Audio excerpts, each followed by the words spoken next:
How's it going? Jungle Bob here. So we're going to get to part 3 on this Scag Tiger Cat 2.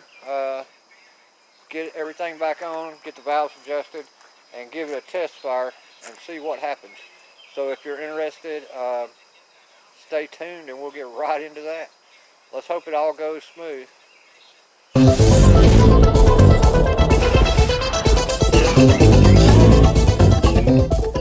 So we're back on the Scag. This is going to be part 3 and the final video.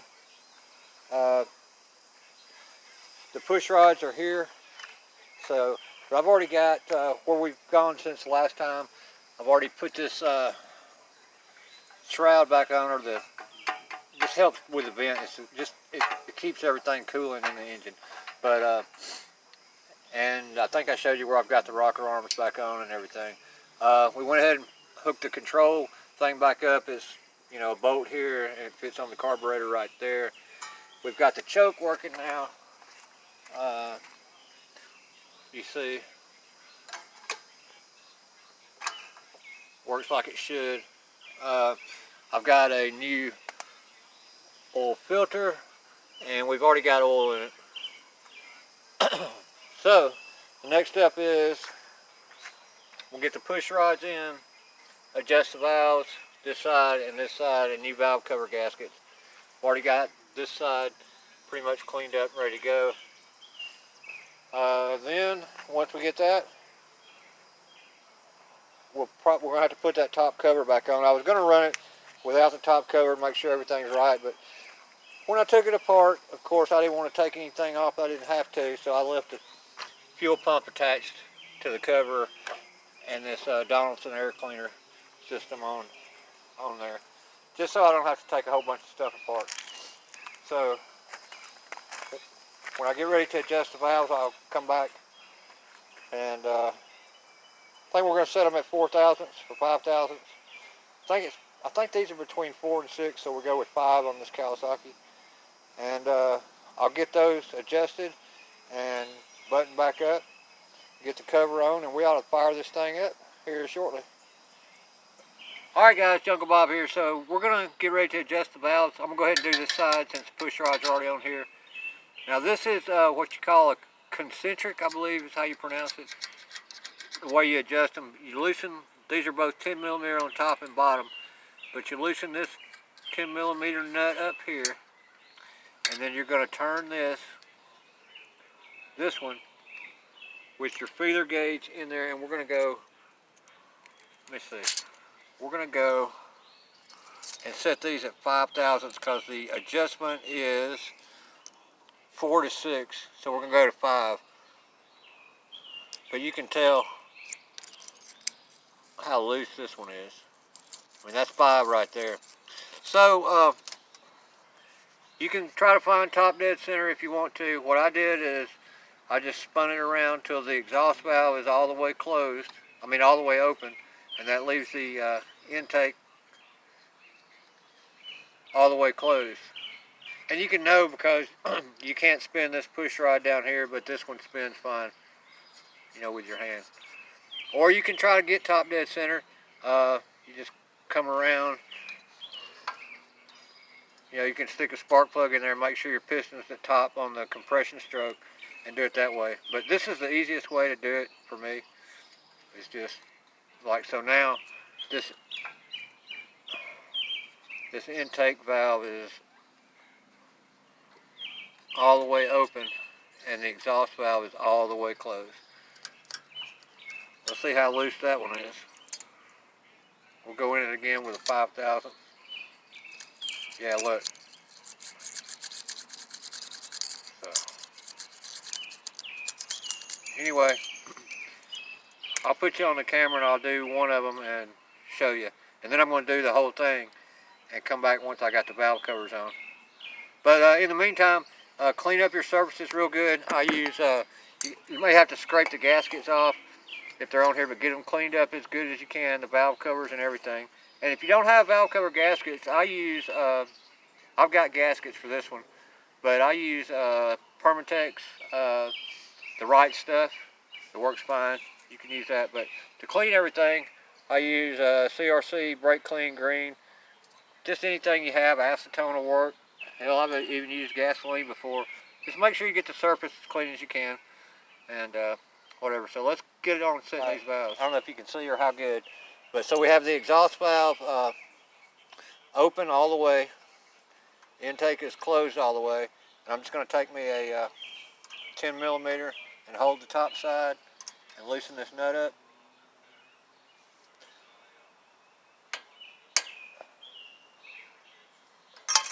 Just have to loosen it just a little bit.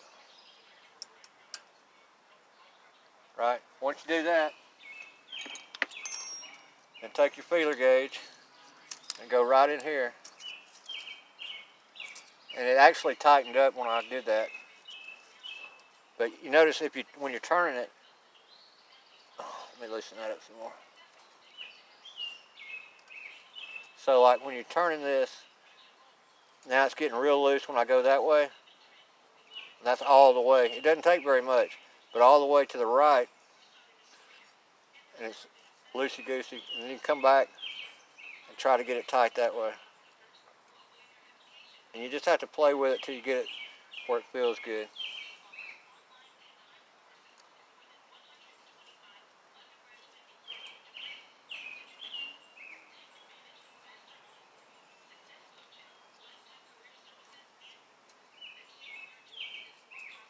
And that's about good right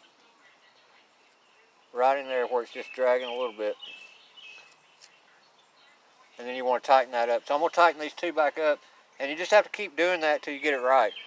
And so I'm trying to save time so I can show you everything running. So I'm going to stop it right here for a second. Sometimes these gaskets will stick on here. This one, like I said, was pretty lucky. We've got the valves adjusted now. But, you know, you can use a piece of Scotch-Brite, get you a razor blade, try to scrape it off. Or you can go with my favorite go-to. And just be careful, wear you some eye protection.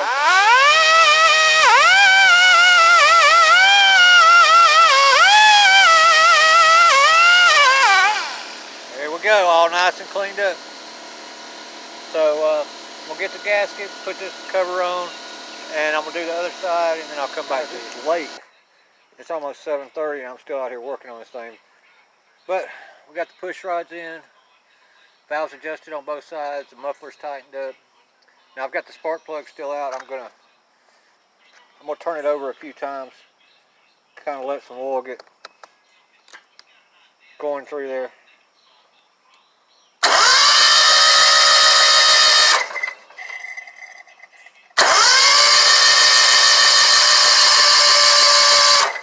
Battery's a little weak. Look at this. I love this display. Alright, I'm going to pop the plugs in real quick and see if she'll fire up. Choke her up. And hope she goes and doesn't blow. Go and no blow. Let's see.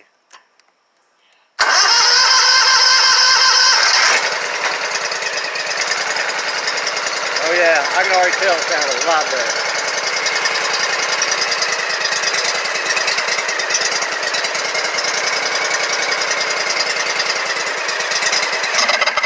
Uh-oh. Well, she cranked her up anyway.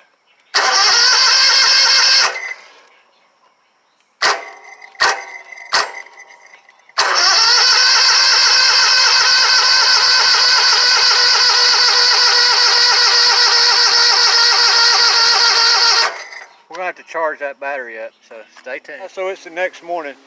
As you remember on the last clip, we had I had to charge the battery up, and then this morning when I got it charging, the fuel pump was not pumping any fuel, and so I had to change the fuel filter, and I don't know whether I did with the old one, but it was super clogged up. So anyway, now, and this battery's not charging all the way up, but it's close.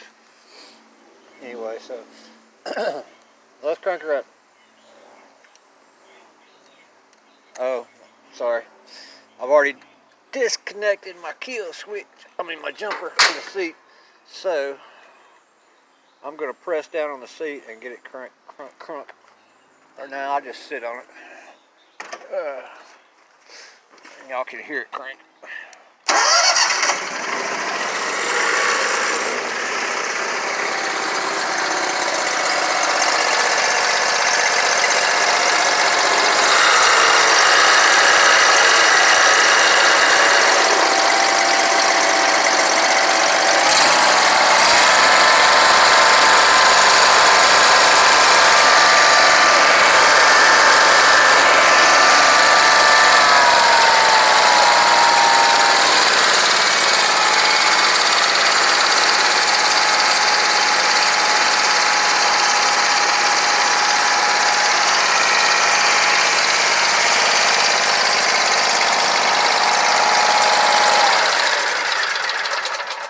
So she's 100% better.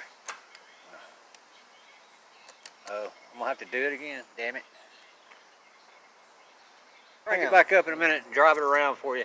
But we've still got to grease everything, which is not too hard to do on these, but it's got a lot of fittings. There's one here for the deck razor, or for the deck arm. Another one here, same thing on both sides. I believe, there may not be one on this one there. And then you got the 3 spindles. And I think that's it. But I'll have to look in the manual.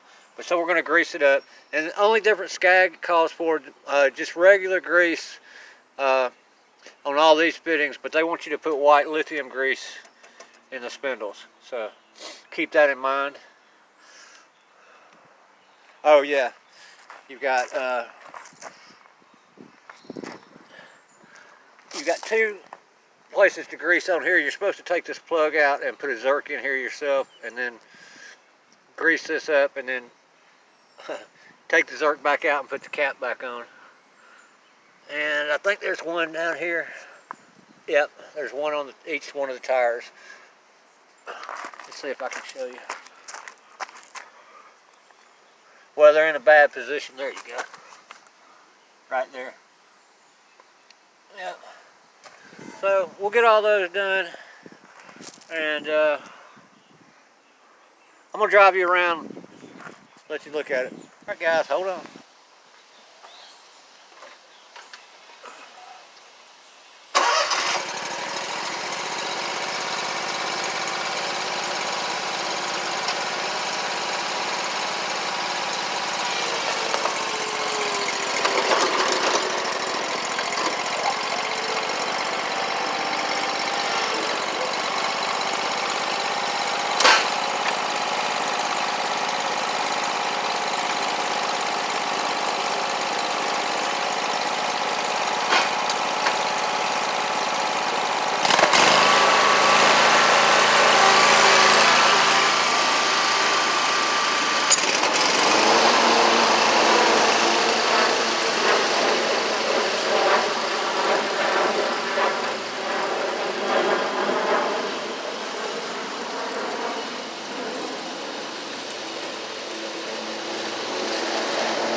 Well guys, I think I'm out of gas, so anyway, if you enjoyed this video, hit the like button, subscribe to my channel. That concludes it on the Scag Tiger Cat 2.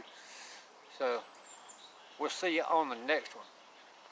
So we got the guy that's coming to pick up the Scag. He's bringing me an X mark.